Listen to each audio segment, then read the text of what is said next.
درود بسیار به شما عزیزان هر کجای ایران و جهان که هستید.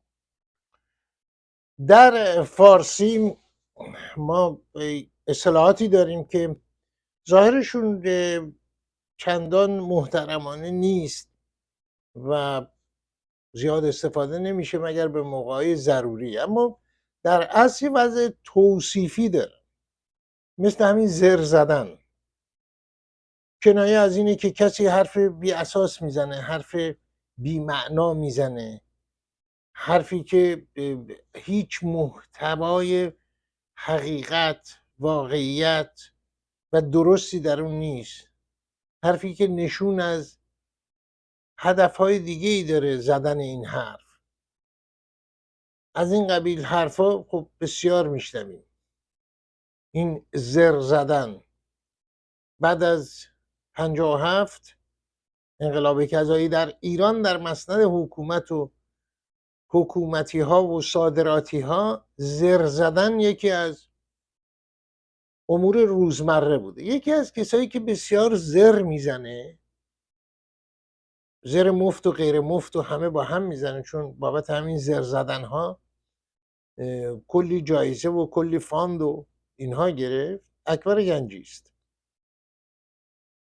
اکبر گنجی آمده و بلا فاصله یک بانوی ایرانی، یک دختر ایرانی آمده و از کلماتی استفاده کرده، در یک ویدیو منتشر کرده این دختر ایرانی، نازنین ایرانی، و کلماتی درش بوده طبق عرف عمومی کلمات رکیک بوده، کلمات رکیک بوده. اکبر گنجی هم چون وظیفه الهی جنایی بر عهده داره، بلافاصله آمده و گفته که این بسیار خطرناک هست و جامعه داره اینطور میشه و اونطور میشه و پای یکی دو نفرم وسط کشیده، استادان اقتصاد در دانشگاه پرینستون رو وسط کشیده، آنا کیس و سر دیتون رو. این دومی نوبل رو هم برده در اشتباه نکنم 2015 نوبل اقتصاد. اصلش هم اسکاتلندی است، سالهاست که در آمریکاست، شهروند آمریکا. که اینا گفتن فلان و بهمان و وقتی ناامید میشه جامعه، عکس العملای اینجور و آنجور، و تهش هم از این رئیس جمهوری حضرات خود اکبر گنجی و بقیه آمده و گفته که بله گوش و چشم خودتون رو بسپرید به جامعه شناسان و روانشناسان و که این کارو بکنید اون کارو نکنید و اینها. و طبق معمول یک لگدی هم انداخته به نظام پیش از انقلاب و رضا شاه و محمد رضا شاه پهلوی و خیلی نگران جامعه عجب همچین صحبتی کرده این دختر ایرانی و خیلی نگران کننده است. استاد پرینستون گفته نومیدی باعث میشه فلان.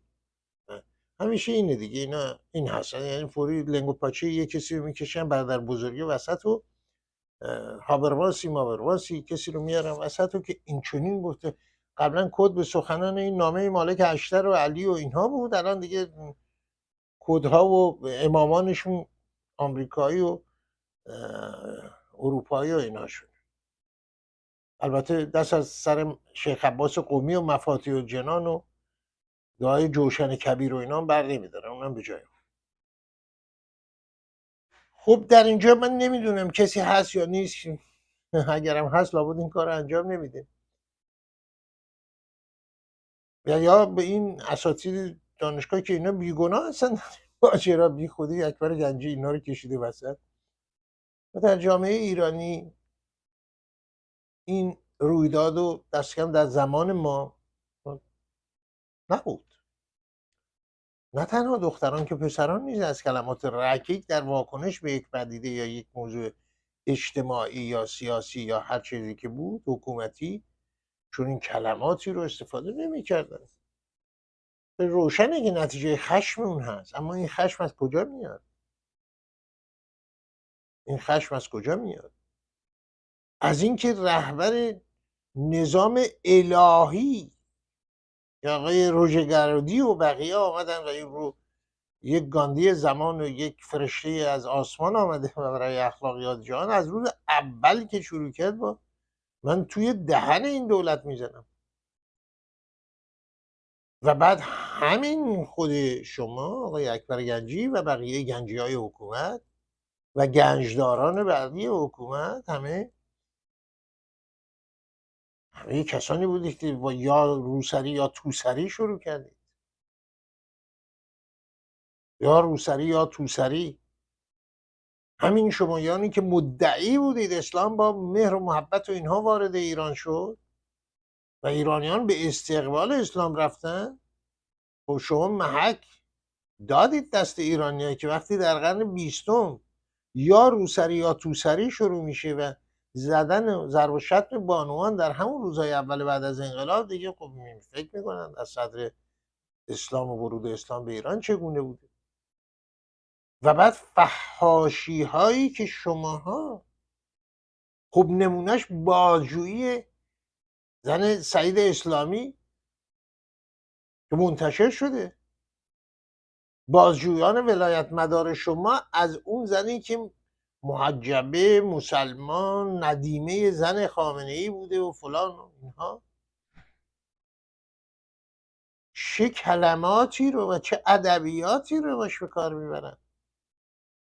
اون از اون و بعد در خیابونها خود شما موقعی که پونز به پیشانی زنان گفته میشد فرو میکردید چه میگفتید؟ خواهر من تحمل بفرمایید که این فونز رو ما بر اساس قوانین الهی بر پیشانی شما مثلا فرو کنیم تا عبرت بگیرید. اینطور که صحبت نمیگردیم. معروف فحاشی ها و بددهنی های شما. و همین الان شما جدا از این برادران بزرگتون که هی پاشون میکشیم وسط، هابرماس و سردیتون و بقیه و اینها، در ادبیاتی که به کار میبرید علیه دیگران، علیه محمد رضا شاه پهلوی چه ادبیاتی به کار بردید؟ من فکر میکنم کلماتی مثل شرم در برابر وقاحت کسانی مانند اکبر گنجی و بقیه شرمسار میشن. میبخشید. و بعد توصیه این که برای این خطرناکه برای جامعه.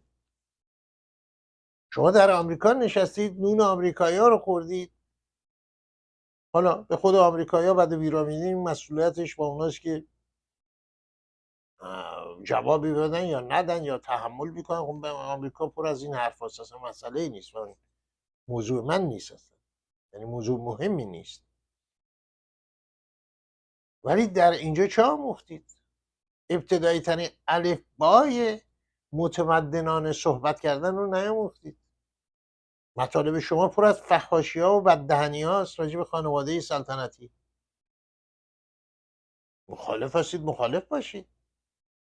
کسی با مخالفت با خانواده پادشاهی ایران، سلطنتی ایران و هر کسی دیگه مخالفتی من یکی شخصا ندارم. با خود من هر نوع مخالفتی دارید داشته باشید. که شما وقتی که با اون ادبیات راجع به موضوع سیاسی، راجع به یک شخصیت تاریخی، ولو اینکه مخالفش هستیم، با اون ادبیات صحبت میکنیم، بعد در اینجا به این دختر نازنین ایرانی که خشم اون تبدیل به کلمه شده، همونطورم که نسبت داده شده به عیسی مسیح و انجیل آمده در ابتدا کلمه بود و کلمه خدا بود. این مرحله یا به گفته علمای اعلام پروسه چطور طی شده تا به کلمه؟ در همون ویدئو چهره ایشون نمیبینید. راجب الهه حسین پور گفته. و بعد حکومتی که شما بنا گذاشتید که منتم بر مردم میذاری، شما امنیت هیچی نداریم، به خدا رو شکر امنیت رو تامین کردیم. کدام امنیت؟ داره دختر نازنین میگه در خونه خودمون ما امنیت نداریم. راجب یه شخص کلماتی به کار میبره. این وضعیت شما براش پدید آوردید و برای دختران ایرانی، برای زنان ایرانی، علاوه بر فحاشی ها و دهنی ها، با گلوله حتی جان او رو گرفتید. از ندا آقا سلطان گرفته، نیکتا اسفندانی، تا بقیه هزاران هزار دیگه. بعد شما الان نگران اخلاقیات جامعه شدید که چون این شرم‌آور واقعا. گفتم شرم در برابر کسانی مانند ایشون شرمسار خواهد شد. جامعه رو به زندانی بزرگ برای مردم ایران، به خصوص دختران و پسرانی تبدیل کردید که هیچ نقشی در این ماجرا نداشتن و ندارن. چشم باز کردن آخوند رو بر مسند قدرت دیدن. شما اکبر گنجی و اکبر گنجی ها رو با کیسه فونز در خیابون ها و دیگران رو با تناب به دنبال گردن جوانان دیگر. همه اینها باعث خشم نمیشه، باعث خشمی که تبدیل بشه به کلماتی جز که در عرف جامعه ناپسنده. بسیار طبیعیه. ریشه قضیه کجاست؟ اگر اون بابا در دانشگاه پرینستون حرفی زده راجع به جامعه صحبت کرده و به طور کلی جامعه نرمال اساسی داره.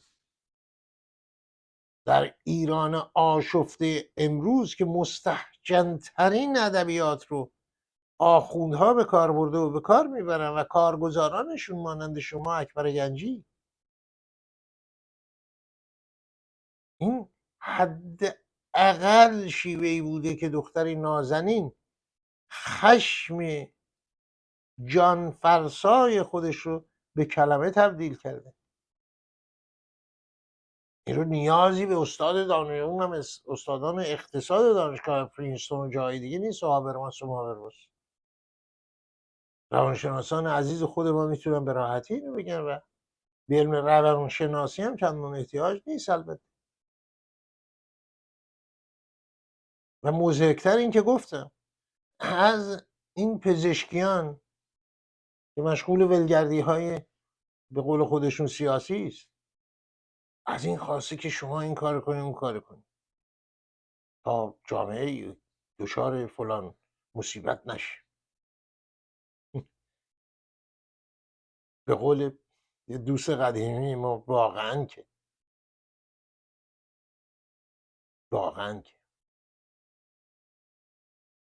شما رکیکترین حرف ها رو مبتکر رواجشون در جامعه خود آخوندهای حاکم بر ایران بوده و هستن و کارگزارانشون ماننده شما اکبر گنجی و گنجی های دیگه حکومت. جامعه در این موضوع تردیدی نداره و ایرانی ها، جامعه ایران در شرایط مناسب این مشکلات رو قطعا حل خواهد. روزگار شما عزیزان خوش، که روزگار خوش خواهد آمد بی تردید.